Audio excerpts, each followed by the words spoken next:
नमस्कार, मैं कादम्बिनी शर्मा हूँ आपके साथ और मेरे साथ एक खास मेहमान हैं, राजीव रैन जी हैं, फॉरेन पॉलिसी एक्सपर्ट हैं, सीनियर रिसर्च एसोसिएट हैं, Manohar Parrikar institute for defence studies और एनालिसिस में। तो राजीव जी, सबसे पहले तो मैं आपसे ये बताना चाहूँगी कि जो अमेरिकी चुनाव हैं, उनमें कई तरह की चीज़ें जो हैं वो हो रही हैं और जैसे भारत में भी हम देखते हैं कि बहुत कुछ होता है चुनाव के आसपास, लेकिन वहाँ पर अजब-अजब किस्म की चीज़ें अब चल रही हैं, चाहे वो पोस्टर्स हों या लेकिन एक बड़ी चीज़ जो वहाँ लोग काफ़ी इंतज़ार जिसका करते हैं, वो होता है डिबेट का, प्रेज़िडेंशियल डिबेट्स का।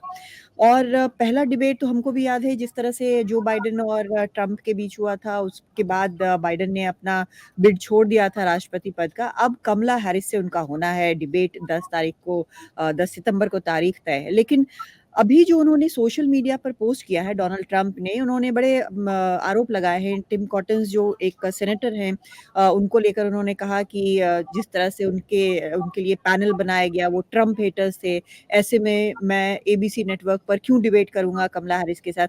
तो ये कयास वहाँ पर लगाया जा रहा है कि शायद वो इस डिबेट से पीछे हटना चाहते हैं। आपको लगता है कि फिलहाल ऐसे हालात बन गए हैं जहाँ पर उनको डर लग रहा है अब डिबेट करने में? ये देखिए, आपने बहुत सही बात रखी और बहुत सारी बातें आपने कही, बड़ा ही महत्वपूर्ण सारी बातें हैं। अमेरिकी जो प्रेसिडेंशियल डिबेट होता है, एक मॉडल डिबेट होता है, बार-बार हर देशों में भी जनतांत्रिक देशों में, यहाँ तक कि जब हम लोग जेएनयू में पढ़ते थे, तो वहाँ भी का भी जो डिबेट होता था, हमेशा लोग भले ही अमेरिका को घृणा करते हों, लेकिन उनके प्रेसिडेंशियल डिबेट को लोग हमेशा एक मॉडल के रूप में मानते थे, जो बिल्कुल। होता है। तो एक तो निश्चित ही एक एक उनकी एक परंपरा रही है। और जो हुँ, ट्रम्प है हर एक परंपरा को ध्वस्त करने का प्रयास करते हैं। तो हुँ, उन्होंने उसके पीछे देखिए ऐसा नहीं है कि वो इतने नॉविस या इतने मासूम हैं या इतने पागल हैं। हुँ, उनके हुँ, पीछे उनका एक दृष्टिकोण रहता है। जो उनका सामाजिक आधार है, वो सामाजिक अधिकार इन बहुत सारी परंपराओं, बहुत सारे एटिकेट्स को वो हुँ, बहुत ज़्यादा जिसे कहते हैं महत्व नहीं देता है।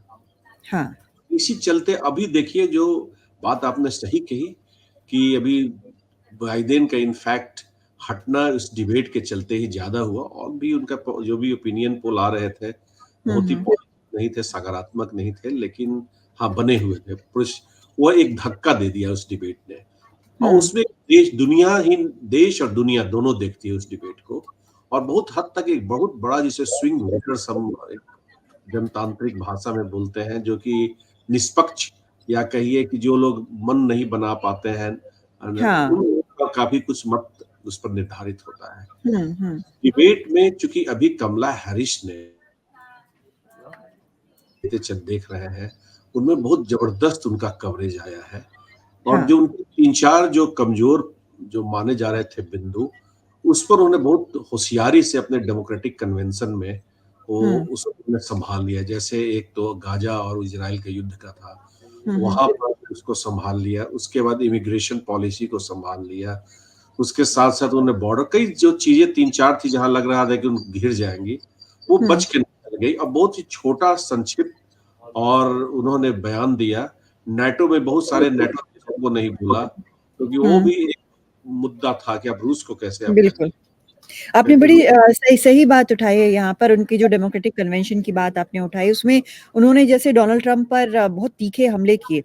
उन्होंने कहा कि वो जो इस तरह के फ्रॉड्स करते हैं, उनको वो निपटना जानती हैं। फिर उन्होंने सेक्सुअल प्रेडेटर्स की बात की, जिस तरह के आरोप लगे हुए हैं ट्रंप पर।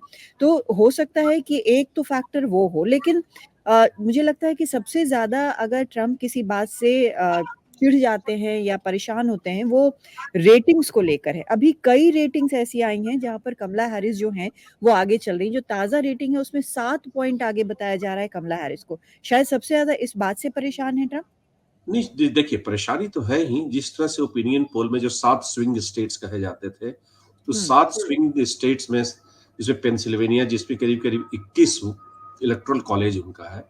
तो हो जी। सकता है पॉपुलर वोट में आप आगे बढ़ जाएँ, लेकिन प्रत्येक जो राज्य होते हैं, हर एक हाँ, राज्य का उनका जो स्टेट्स होता है, उनके अपने एक वेटेज रहता है, उनका वोटिंग बिल्कुल। होता है।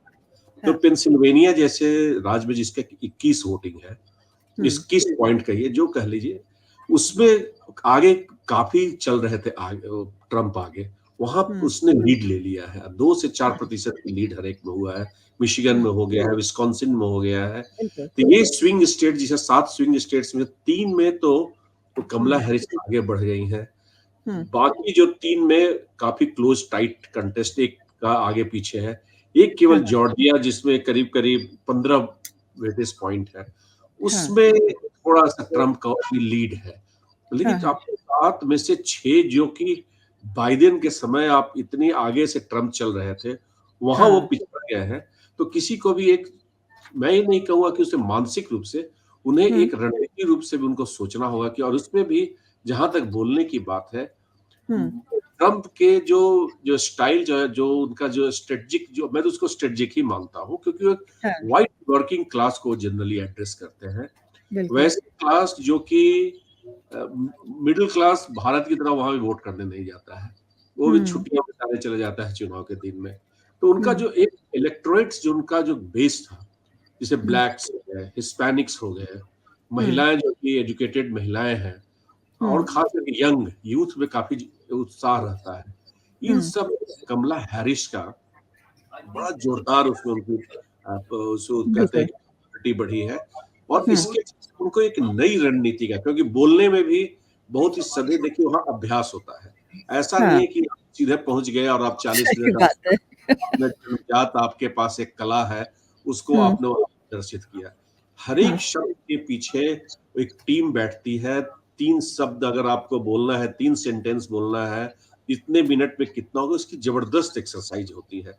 तो हुँ, इन सब एक्सरसाइज़ में अभी हमें जो मैं अपना समझता हूँ, कि अभी वो आगे उन्होंने एबीसी डिबेट में को भी चुनौती दी थी। देखिए कमला हैरिस का अगर आप पूरा व्यक्तित्व देखिएगा, तो एक अटॉर्नी रही हैं। अगर आप इनके हुँ, सेनेटर के रूप में रिकॉर्ड देखिएगा, तो हुँ, जिस तरह से वो लोगों को क्वेश्चनिंग करती थी सीनेट के अंदर हियरिंग्स में, बिल्कुल। काफ़ी प्रभावित करती थी। तो उनको हाँ, तो आपने आपने जो बात बोली है कि बहुत तैयारी होती है और निश्चित तौर पर क्योंकि पूरी दुनिया देख रही होती है। लेकिन इसमें एक बड़ा इंटरेस्टिंग पॉइंट जो निकल कर आया है वो ये कि कमला हैरिस के कैंपेन की तरफ से ये कहा गया है कि माइक जो है वो कभी बंद ना हो डिबेट के वक़्त में। मतलब इसका ये है कि अगर मान लीजिए कि कुछ धीरे से भी कुछ अजीब-सी बात या ऑफेंसिव बात अगर कोई भी दोनों में से बोलता है तो माइक क्योंकि बंद नहीं होगा तो वो कैच होगा माइक में और जो जनता के लिए इंटेंडेड नहीं है, वो भी उन तक पहुँचेगा। अब इसमें ट्रम्प कैंपेन को इसमें थोड़ी-सी समस्या है और ट्रम्प जो हैं कई बार वो बोलते हुए भी बहुत कुछ ऑफेंसिव बोल जाते हैं। तो ये एक फैक्टर जो है वो कहीं न कहीं परेशान कर सकता है, चाहे वो उनके कैंपेन के लोग हों क्योंकि रिपब्लिकन्स भी सब बहुत प्रसन्न नहीं हैं ट्रम्प के हिसाब-किताब से। तो ये जो माइक ओपन रखने का फैक्टर है उसको कैसे देख रहे हैं आप? नहीं, नहीं देखिए, आपने बहुत सही बात कही कि रिपब्लिकन्स भी उनसे खुश नहीं है। क्योंकि जो एक समय ठीक है उन्होंने एक टैक्टिक जो एक उनकी स्ट्रेटजी थी, जो उनका एक अप्रोच था, उससे उनको पॉपुलैरिटी मिली। यहाँ तक कि जनवरी 6 की जो घटना भी थी, वो जी। उन्हें बहुत अनपॉपुलर नहीं किया। जो हुँ, उनका जो मैं आपको शुरू में ही बोला था, जो उनका सामाजिक आधार था, उस हुँ, सामाजिक आधार को ये सारी चीज़ें बड़ी अच्छी लगती हैं। हुँ, तो हुँ, अब क्या होगा ना कि उस सामाजिक आधार अगर चुनाव जीतना है, तो वो हुँ, जो आपका हो सकता है कोर बेस हो, लेकिन उसके अलावा भी आपको सपोर्ट चाहिए, समर्थन बिल्कुल। चाहिए और वो हिलता हुआ नज़र आ रहा है।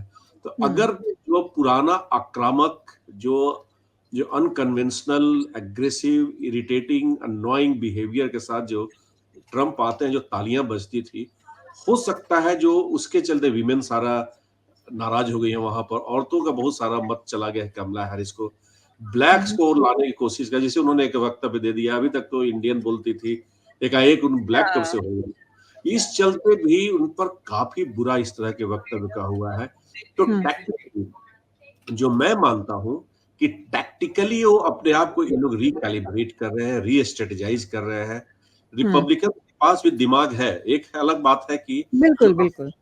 अमेरिकन इंटरप्राइज इंस्टीट्यूट जैसा नियोकॉन्स का जो एक संगठन है, अगर आप हुँ, उनके रिपोर्ट्स को पढ़ेंगे, तो आप पाएँगे कितना आउट ऑफ बॉक्स उनकी थिंकिंग रहती है। हेरिटेज हुँ, फाउंडेशन का है, जो हुँ, कंजर्वेटिव कंजर्वेटिव जिनके कहा जाता है। हुँ, हडसन लेकिन मुझे लगता है ये जो माइक वाला मसला है, इसमें शायद जो डेमोक्रेट जो कैंपेन है, वो इस बात पर निर्भर कर रहे हैं कि वो कुछ ऐसा बोल दें ट्रम्प, जिससे कि उनकी छवि और ज़्यादा खराब हो जाए। लेकिन एक चीज़ और जो जानकार वहाँ पे कह रहे हैं, वो ये कह रहे हैं कि साइकोलॉजिकली डोनाल्ड ट्रम्प जो हैं, वो अपने आप को उन्होंने तैयार किया हुआ था जो बाइडेन से चुनाव लड़ने के लिए। लेकिन बीच में जो पूरा खेल बदल गया, जो कमला हैरिस आ गईं और जितनी मज़बूती के साथ उन्होंने अपने आप को प्रेज़ेंट किया, तो कहीं न कहीं साइकोलॉजिकली वो थोड़ा-सा पिछड़ गए हैं। क्या आपको लगता है कि ये भी एक वजह हो सकती है या फिर अनकॉन्शियसली सही वो इस डिबेट से 10 तारीख की डिबेट से पीछे हटना चाहते हैं? क्योंकि पहले भी उन्होंने बोला था कि 4 तारीख को फॉक्स न्यूज़ पे करा लीजिए। भरोसा उनको नहीं है एबीसी नेटवर्क पर जो जिससे तय हुआ था कि वो करेंगे। तो ये सभी चीज़ें उनको परेशान कर रही हैं अब? देखिए, मनोवैज्ञानिक तो मैं उतना बहुत बड़ा कारण नहीं मानता हूँ। हुँ, देखिए, इतने बड़े जब आप देश के राष्ट्रपति बनने जा रहे हो, हुँ, तो मनोवैज्ञानिक उतनी बात मैं नहीं मानता हूँ।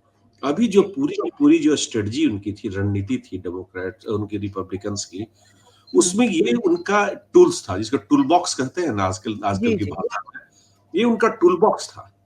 वो हुँ, पागलपन उनका एक टूल बॉक्स था, जो हुँ, अपील करता था। एक जो जो लोग वर्किंग क्लास से आते थे, जो हुँ, हुँ, इमिग्रेशन से चढ़े हुए थे, जो धार्मिक आधार पर नाराज़ हुँ। रहते थे, अब हाँ, वह काम करता हुआ नज़र नहीं आ रहा है। हाँ, हाँ। अब क्या करना चाहिए? तो हुँ, देखिए ये उनकी समस्या हो गई। उसके बाद जहाँ तक डिबेट में होता है शार्पनेस, एक हाँ, जैसा मैंने कहा व्यक्तित्व जो कमला हैरिस का है, वो अटॉर्नी रह चुकी हैं, वो हाँ। सीनेटर रह चुकी हैं, बहुत ही और उम्र शार्प का भी फ़र्क हो गया जिसको लेकर वो बाइडेन पे निशाना साधते थे। शार्प शार्प शार्प क्वेश्चनिंग करती हैं और हाँ, बहुत ही नपे-तुले जैसे उन्होंने पूरा जो डेमोक्रेटिक कन्वेंशन की जो बात बार-बार हो रही है, इतने हुँ, हर एक चीज़ को इतने नपे-तुले शब्द से उन्होंने बोला है कि देखिए जो हुँ, लग रहा था कि उसके बाद क्या हो गया? बहुत लोग कह रहे थे हाँ, कि अर्ली स्टार्ट है। हो सकता हुँ, है डेमोक्रेटिक कन्वेंशन के बाद क्या होगा? उसके बाद भी उनकी पकड़ मजबूती होती चली गई है। तो बिल्कुल। इसलिए अब ट्रम्प परेशान है। आगे तो उन्होंने चुनौती दी, फिर भागे एबीसी पे और फिर स्वीकार किया, लगा कि मैं कर लूंगा इसको हैंडल। हाँ, लेकिन पोस्ट कन्वेंशन जो रियलिटी भर के उतरी है, हुँ, अभी उनको पूरा ओवरव्यू करना होगा, हुँ, ओवरहॉल उनको अपनी स्ट्रेटजी करनी होगी और हो सकता है आप ट्रम्प को एक बदले हुए रूप में भी देख लें। अभी देखिए ट्रम्प जिस तरह से बाइडेन पर बकवास किया करते थे, मैंने हाँ, बकवास को मैं कोट अनकोट करता हूँ, उसको वो अभी काफ़ी हद तक वो देखेंगे परेशान, जो आप देख उनका चेहरा परेशान देख रही हैं, वो हुँ, परेशानी मानो मनोवैज्ञानिक से कहीं ज़्यादा उनकी हुँ, रणनीति की असफलता पर है, कि अब क्या अच्छा, किया जाए? अब हाँ, वो उनका पेसोपेस बना हुआ है कि अब किस तरह से इन हुँ, सारे वोटर्स को लाया जाए। देखिए वहाँ वोटर्स होता है, ब्लैक हुँ, सी होते हैं, वहाँ हुँ, वोटर होते हैं, हिस्पैनिक सी होते हैं। हुँ, तो ये सारे वोटर्स उनसे फिसल गए हैं, युवा होते हैं। युवा के हुँ। पास और उत्साह रहता है। वो हुँ। जाने के सारे तो वोटर अगर अगर अब वो पीछे हटते हैं 10 तारीख वाले से जिसके वो संकेत दे रहे हैं कि 10 सितंबर को हो सकता है कि वो डिबेट ना करें, तो क्या मैं ये समझूँ ये उनके डर से कहीं ज़्यादा उनके पूरे कैंपेन की रणनीति हो सकती है? ये अगर ये रणनीति का भी एक बहुत बड़ा जिसको कहेगा सफलता होगी। जहाँ हाँ, वो उससे भागते हैं, तो हाँ, कैमला हैरिस जहाँ उनका कंटेस्ट 3 जो स्विंग स्टेट्स में हो रहा है, वहाँ हाँ, और ज़्यादा लीड ले लेंगे। बिना लड़ाई अच्छा। लड़े हुए वो एक तरह से चुनाव जीत जाएँगे।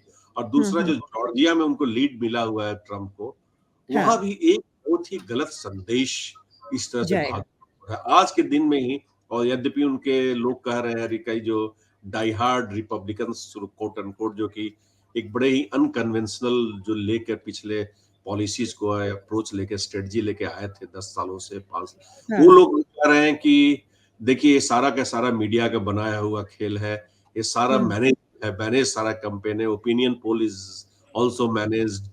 तो हुँ। वो पोल ऑफ पोल्स जिसको हम आप लोग की भाषा में बोलते हैं, वहां भी पोल ऑफ पोल्स चल रहा है।